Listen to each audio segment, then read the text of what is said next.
जीतेगी भाई जीतेगी, दिव्या ढोले जीतेगी, अरे जीतेगी भाई जीतेगी।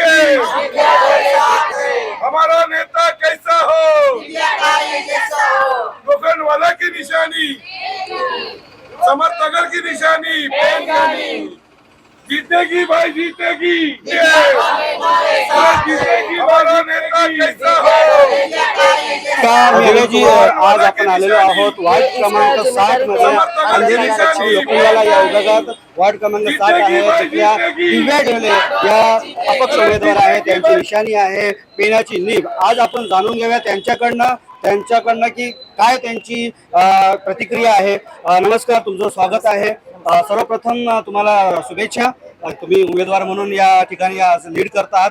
तर काय म्हणाल, काय मुद्दा आहे विशेष तुम्ही या वार्ड मधून जर तुम्हाला जनादेश मिळाला तर विशेष कुठल्या कार्यावर तुम्ही प्लॅन केलेला, तुमचं विजन काय आहे? बघा, या वॉर्ड मध्ये जर मी विजयी झाले तर नक्कीच जनतेला जे हवंय तेवढंच काम मी करणार आहे। कारण जनतेच्या बियॉन्ड जाऊन आपण काही काम करायला गेलं की ते म्हणतात मग अतिशहाणपणा करतायत आणि मग येणाऱ्या काळामध्ये ते आपल्याला चपराक देतात। तर मी खूप प्रॅक्टिकल आहे, जे कामं बीएमसी मधनं होण्यासारखी असतात ती सगळीच होणार आहेत, पण त्याच्या व्यतिरिक्त व्हॅल्यू ऍडेड सर्व्हिसेस मी लोकांना काय देऊ शकेल याच्यावरती माझा विशेष भर असेल।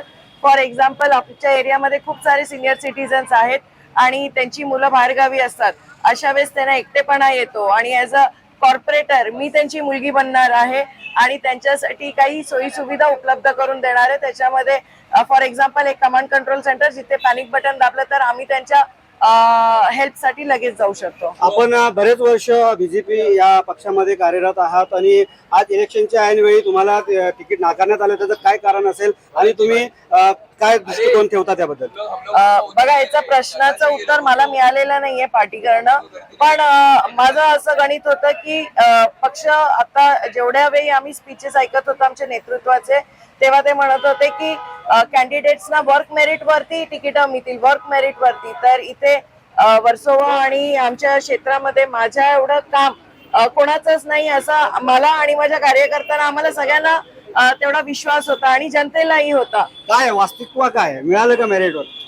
नाही, मेरिटवर तर मिळालं नाही आणि तो आता मोठा प्रश्नचिन्ह मलाच पडलाय की मी एवढे वर्ष जर काम करत आलीये तर मग राजकारणामध्ये एखाद्या महिलेने जर 2-2 दशकं दिली असतील आणि तिचं काम जनता बघते, कार्यकर्ता बघतायत, ऑपोजिशन पार्टीज बघतायत, बाकीच्या पार्टीचे लीडर बघतायत, आम्ही प्रामाणिकपणे राहिलो आमच्या पार्टी बरोबर एकत्र। आजही मी प्रामाणिक आहे, मी कुठच्या पार्टीकडनं तिकीट घेतलेलं नाहीये, मी अपक्ष आहे।